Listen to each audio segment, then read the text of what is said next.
Hi, everyone. This is John Daly. I'm here again with Bernie Goldberg for another episode of the No BS Zone. How's it going today, Bernie? So far, so good, John. How are you? I'm doing good, thank you. So today we're going to talk about a few different political topics. We'll start with President Biden. He turned 81 this week, and as many people, including you and I, have pointed out, he looks and acts and talks like a guy in his 80s. He's slowing down mentally and physically, and everybody sees it. An AP poll from a couple months ago showed that nearly 80% of voters and almost 70% of Democratic voters think he's too old to run again. Other polls show that he's currently an underdog in the presidential race. And I think it's pretty safe to say, Bernie, that he's not going to get younger or more nimble over the next year between now and the actual election. Bernie, how do you see Joe Biden even making it through this presidential campaign? I'm not sure he will. He's an old 81. You can be 81 and be spry and mentally sharp. He's an old 81. In 2020, he ran a campaign from the basement of his home in Delaware.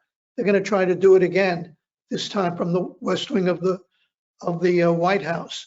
It worked once. Who knows if it'll work again? But I think the Wall Street Journal summed up the reason an old Joe Biden is still running. Given Mr. Biden's age and obvious decline, the journal says, running for re-election is an act of profound selfishness. I think that's really what it comes down to. Politicians don't like to give up the perks of power. It's a lot better to fly on Air Force One than on an Amtrak between Washington and Delaware. And he thinks he's FDR 2.0, and he needs a second term to prove that. But you know what? If he loses, his legacy is going to be that he lost to Donald Trump. That will be his legacy in capital letters. I don't know if he's thought about that, but he may want to do it sooner rather than later because the clock is ticking. No, and I agree, and I've been saying very similar things. Biden, I don't think should have ever considered running for re-election. He should have announced a year ago that he wasn't running and afforded his party a proper primary. Like you said, when he won in 2020, I think most people believe he delivered immediately on perhaps his most important campaign promise, and that was kicking Donald Trump out of the White House. But now, like you said, his ego is what may end up sending Trump back to the White House. So that's not a legacy I think he's going to be happy with if that happens. No, it won't be anything he's happy with, but it's a distinct possibility. We'll talk about the polls in a minute or two. But if he wins, he can say, I told you so. But there's another factor we haven't brought up yet, and it's not exactly breaking news because everybody knows what I'm about to say, and that is a vote for Joe Biden is a vote for Kamala Harris. Joe Biden may not make it to November 2024 before he falls down again or loses his mental place during a speech. But is he going to last until 2028? Who thinks that? So the best thing Republicans have going for them is the idea that a vote for Joe Biden is a vote for Kamala Harris, who's even less popular than he is. Democrats from Maine to California and every place in between know he's too old and want him to drop out. He won't do it. I don't think do you think he will do it before it's too late? It might already be too late. It's hard to say. I mean, technically, I think they could make it work, but it would be very difficult at this point. So I because he hasn't so far, if I were to bet on this, I would say he's probably going to stay in, unfortunately, for the Democratic Party, I think. Well, that's ego and selfishness. That's it. I agree. Speaking of ego and selfishness, let's go ahead and talk about the other side of the aisle. Donald Trump, he's still holding a big lead in the GOP primary. Last I saw, he was up around 60% with Republican voters, despite the fact that his general election lead over Joe Biden, at least nationally, is really still within the margin of error. Nikki Haley, interestingly enough, we talked about this last time, I think, is a different story. The polls show her absolutely destroying Biden, in some cases by double digits. It seems pretty clear, at least to me, that she has, as of now anyway, she has the best chance. She gives Republicans the best chance of retaking the White House. And at the same time, only about 10% of Republican voters want her to win the nomination. Bernie, how do you explain this? I can't. I really can't. Let's review some facts. Donald Trump is leading Joe Biden in a number of polls, but by a couple of points. Nikki Haley is beating Joe Biden in the polls by 10 points or more. So if your goal as a Republican is to beat Joe Biden, if that's number one on your list of things you want to accomplish, well, why do you want to take a chance on somebody who's neck and neck with Joe Biden, beating him by a little bit, when you can easily pick somebody who's beating him by double digits? And you're not doing it. You're not doing it. This goes back to a question that was raised a few weeks ago on our Q&A. Do Republicans want to go down in flames with Donald Trump? Then make a logical choice and dump him and go with somebody who has a much better chance of winning. The only reason that argument isn't as strong as it might be is because Trump is leading in the polls, but not by much. Yeah, I think that's true. We talked last week or a couple weeks ago about some of the state polls that showed Trump in a little bit more favorable position than the national polls, and the New York Times, Siena polls. I noted at the time that Haley does even better in those polls than Trump does as well. And I think, the explanation here, I think part of it, I do think there are certainly a lot of Republicans who have convinced themselves that despite the polls, despite the indictments, despite that he has already lost once to Joe Biden, and despite that he has screwed up the last 3 election cycles for Republicans, that there is no way that Trump and all of his, charismatic fighter greatness could possibly lose to Biden in 2024.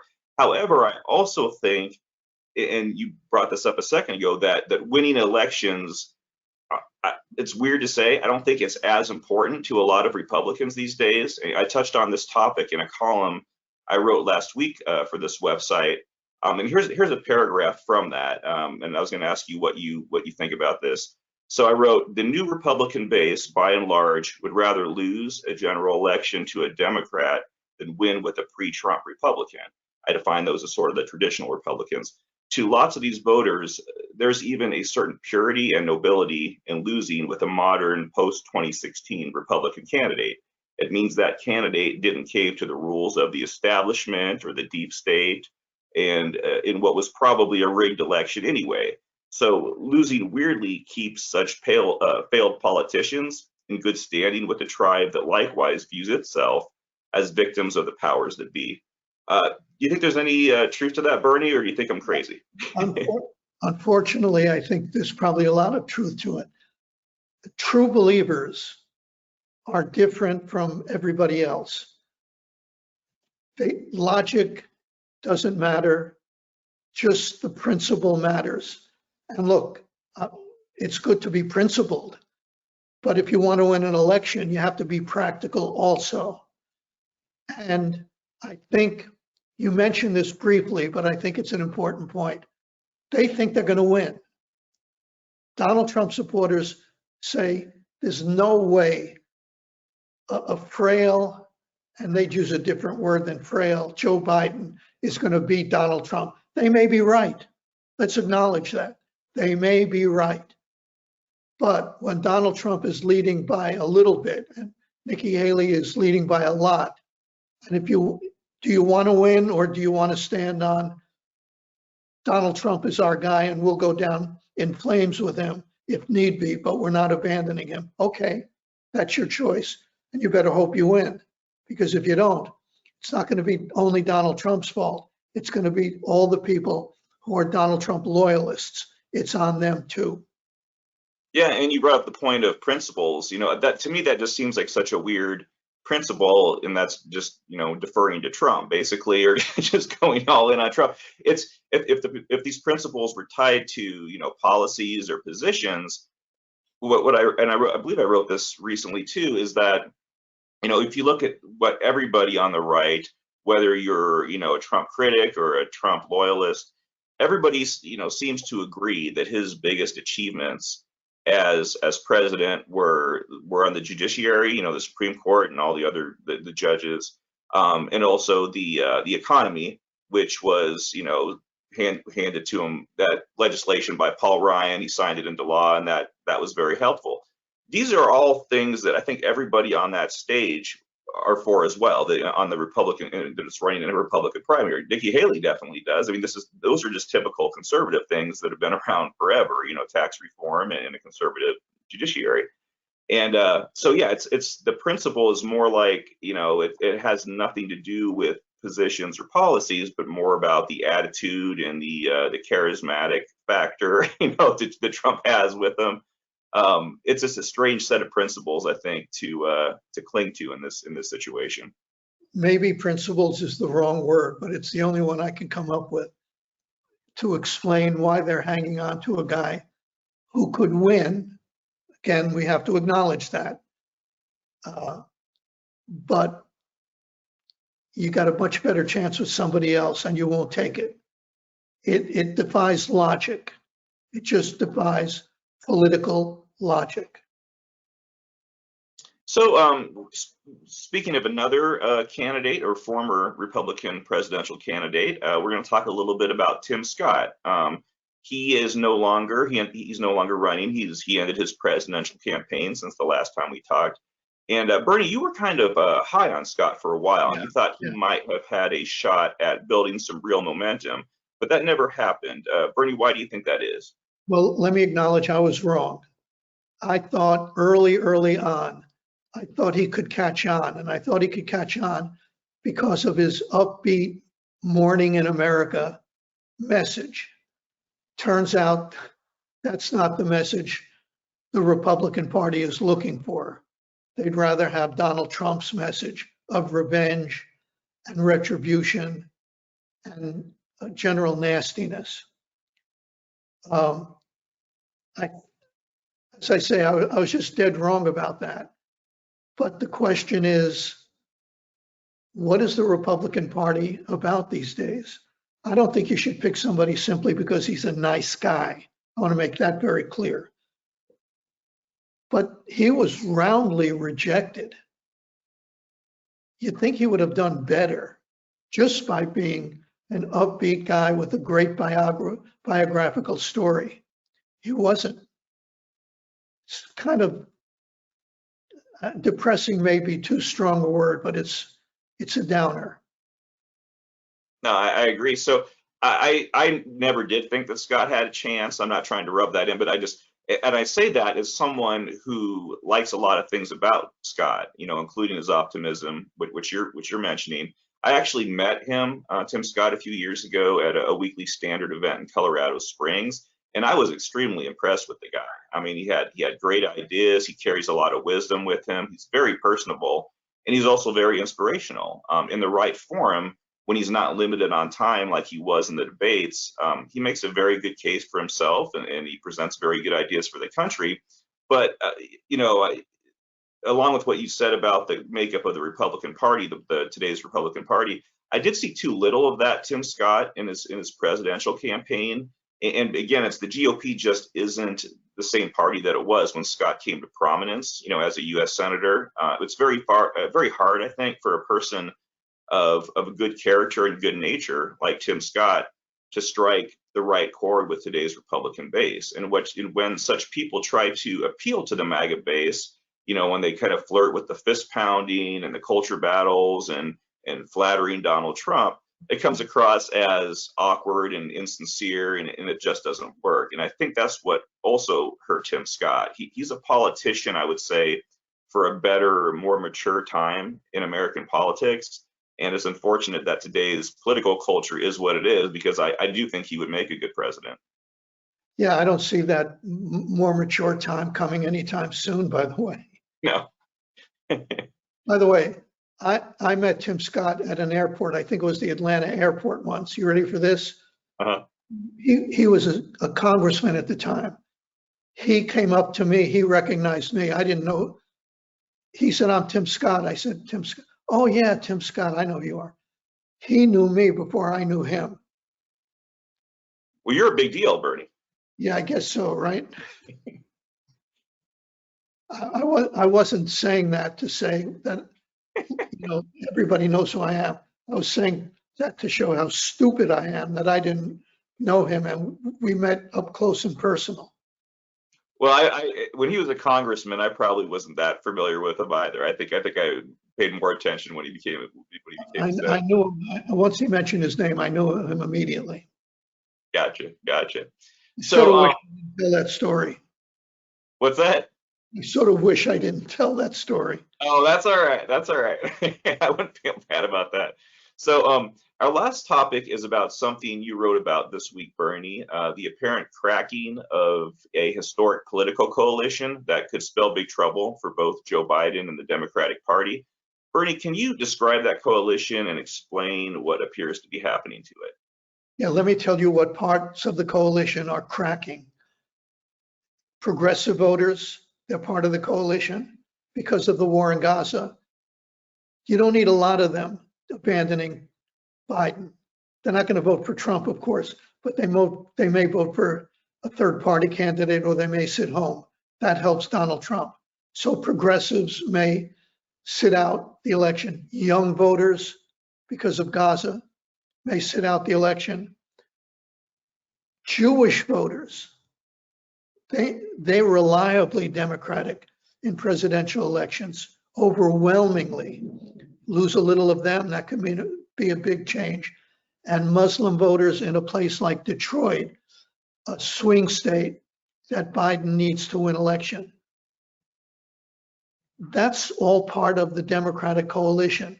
Progressives, liberals, young voters, Jewish voters, and the biggest one, black voters. 22% of them in that New York Times Siena College poll said if the election were held today, and it isn't held today, let's make that very clear. 22% said they would vote for Donald Trump over Joe Biden if, and I can't emphasize the word if too strongly, if that holds up. Joe Biden is done, and if it holds up going forward, Democrats are done for years and years to come. They cannot win with less than 12%. I mean, no Democrat has lost more than 12% of the vote since the civil rights era. I mean, that's like 50 plus years. Donald Trump has 22%. If that holds up, Biden is done. So I think I may have a bit different take on this topic than you do, and it's not in regard so much to the demographic issue. I think the numbers you cited are probably right, at least as of today. But I don't think it necessarily spells doom for the Democrats, and here's why: a broader demographic trend, also supported by the numbers, is that the Republican Party is attracting more non-college educated working class voters, which does include a lot of Black and Hispanic voters, while the Democrats have been picking up a larger portion of college educated, married, and suburban voters, which is a very reliable voting bloc. And that happens to include a lot of white voters too. So I think this could be more about socio-economic class and kind of a reordering of the parties. And I think that could actually be a healthy thing because it should help to hopefully put a nail in the coffin of identity politics. I think for far too long, the Democratic Party has viewed minority voters, especially Black voters, as kind of monolithic, as if they, all respond to the same policies, promises, and pandering. And that has made it very easy, I think, to take those voters for granted. And now we're seeing a bit of a shakeup and more voter complexity.